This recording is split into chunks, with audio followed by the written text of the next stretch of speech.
While the EA Sports brand is not exactly known for being in a position of weakness, its basketball offerings during the previous 4 years have been more uneven than Ben Wallace's hairdo. Yet the stiff competition has been a good thing. If nothing else, it provided the developers of NBA Live 10 with a clear target to shoot for, the NBA 2K series. The end result is the closest this series has come to retaking the elusive brass ring. Wade finds the room, and the bucket!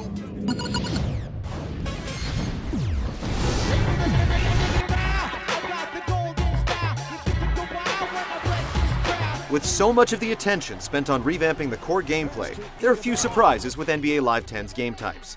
Most are carried over from previous installments, including the FIBA World Championship, which has you challenging 24 international teams, and the Dynasty mode, where you'll guide your favorite NBA team through multiple seasons.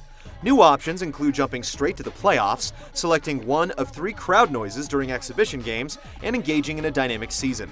The latter incorporates expanded data of real-life player tendencies to coincide with actual NBA game results, allowing for more synergy between the video game and professional sport. Yes! The other key addition is the Adidas Live Run, an online-only feature that has you creating a custom team with 4 other friends and playing a series of 21-point pickup games against rivals. While it certainly is a welcome feature, it would have been more interesting if it involved a deeper, career-type progression system similar to what was offered in EA's own NBA Street series. Of course, you can create or join online leagues, form a 10-player fantasy team, and participate in both quick and custom matches.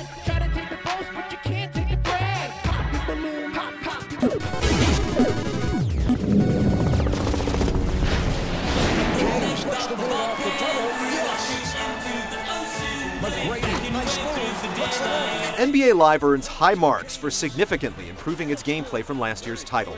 Gone are the days when you could just run up the score by making a beeline to the basket.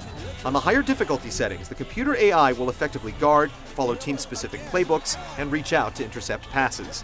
If you try to get cute with the computer and chain together spins and other elaborate moves, you may find yourself coughing up the ball with a collision or steal. Marion finding the open man. Yes! The developers deserve credit for vastly improving the on-court controls, particularly on offense. Dribbling is accomplished with the left analog stick, while the right analog stick is for passing, double crosses, step-throughs, and more. Both shoulder buttons act as modifiers to the core controls, and you're able to perform bank shots, spin layups, size-up moves, and dunks simply by holding a trigger and nudging one of the analog sticks in a particular direction. Shooting is now mapped to a single button and relies on timing your release to improve your chances of making a basket.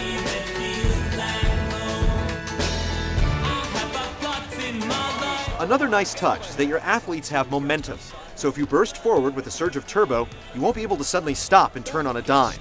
Your athletes will keep moving forward, taking extra steps that will result in off-balance throws if you try to quickly shoot before your player is set. Garnett with the off-balance shot, and he hits it. There is, of course, still room for improvement in some areas. Your teammates aren't always paying attention to where the ball is, for example, so rebounding can be frustrating.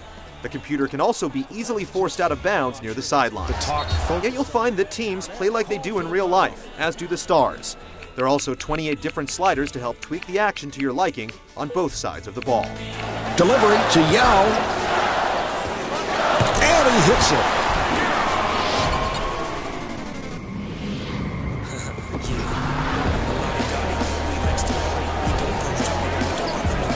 Smoother player models, lifelike animations, and better stadium lighting are just a few of the refinements to NBA Live's presentation this year. There's a pronounced emphasis on making players move as realistically as possible. From stumbles and off-balance shots to double crosses and jab steps, the on-court action is more believable than in any previous NBA Live game. The atmosphere is also enhanced by some truly energetic vocal crowds and constant sideline activity, with the excitement intensifying during rivalry and postseason games. While you will notice some looped sequences like the same people endlessly shuffling back and forth across aisles, the constant commotion makes it feel like you're at a live game. Williams with the bounce pass. Shot blocked. Where the presentation falters is in the two-man commentary by Marv Albert and Steve Kerr.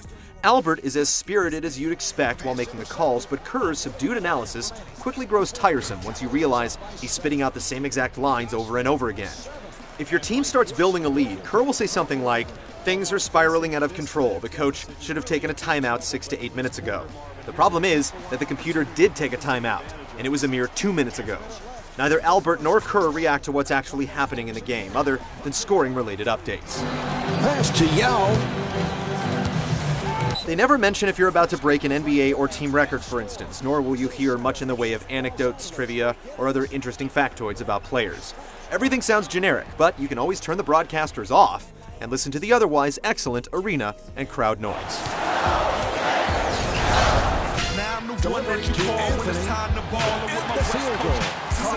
NBA Live 10 is a vastly improved game, making key strides in the area of AI, controls, and atmosphere.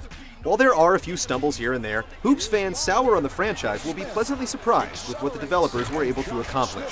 It may not be the complete NBA experience that the back of the box would lead you to believe, but it's definitely got game. Fisher with the nice look, with a gorgeous move.